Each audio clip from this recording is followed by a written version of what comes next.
Hey guys, tara samahan nyo ako, magluluto tayo ng ginataang manok with papaya. Ayan, andito ang ating mga sangkap na gamitin. Meron tayong luya, tanlad, and then bawang, sibuyas na dahon or leeks, and may siling, labuyo din ako. And then meron tayong asin, bitchin, and then yung ating Knorr cube chicken, at ang ating gata.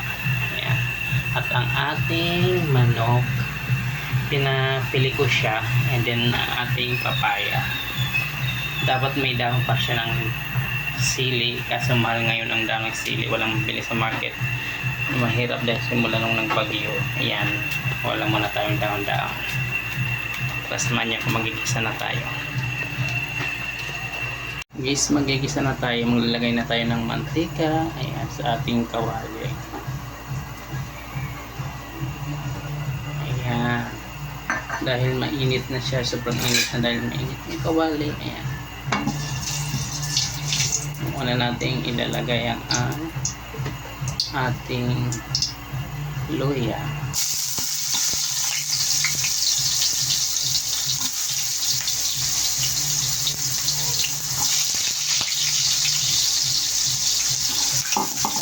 sorry guys.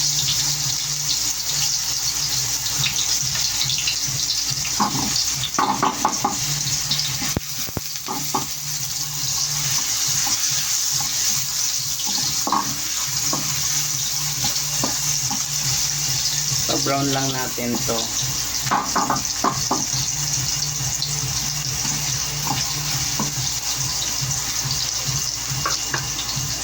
Ating luya, ilagay naman natin ang ating bawang. Guys, din ako gagamit ng sibuyas kasi mayroon naman tayong tanlad or lemongrass.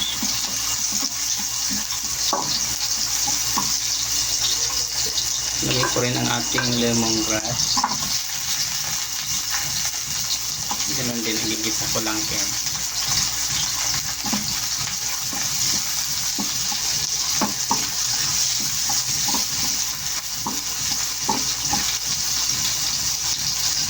Pag gisang-gisa na siya, ilagay na natin ang ating manok. Dahil gisang-gisa na yung ating mga sangkap, lalagyan na natin ang ating chicken.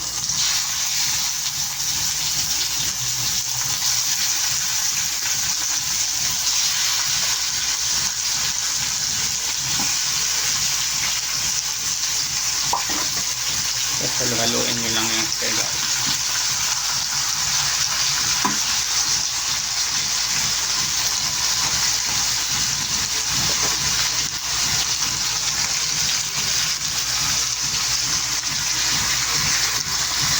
Dahil gitang-gita ng ating manok, maglalagay ako ng pangpaalat ay yung ating asin. Yan. Ayan na natin yan. Guys, ayan, gisang-gisa na, maglalagay tayo ng isang basong tubig. Ayan, papakuluan lang natin siya hanggang sa maluto ang ating manok. And then isasabay ko na rin pala ang papaya kasi ang tigas ng ating papaya. Ayan. Ito yung luto na mabilisan lang guys. Tataki pa po muna natin siya.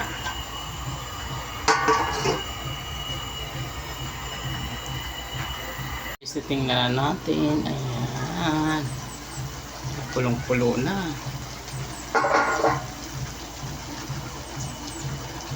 Antayin natin na malambot. Tingnan natin malambot yung ating papaya.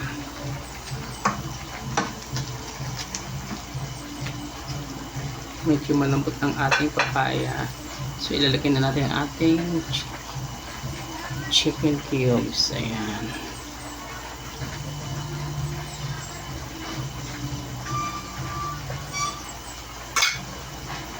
lagyan na rin natin ng pampalasa ang ating bitchin.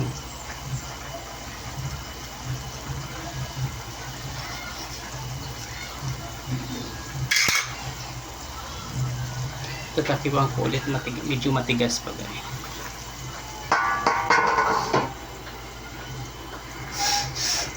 Tingnan natin ulit guys. Ayan, And then, ilalagay na natin ang ating gata. Ayan.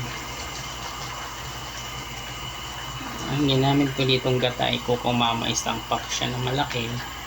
Itong basta ng isang niyog. Ayan. Isang buko.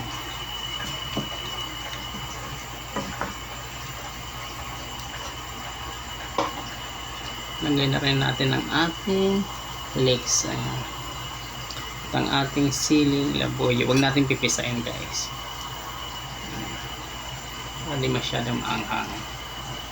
Luto ng ating ginataang manok na may papaya. Ayan.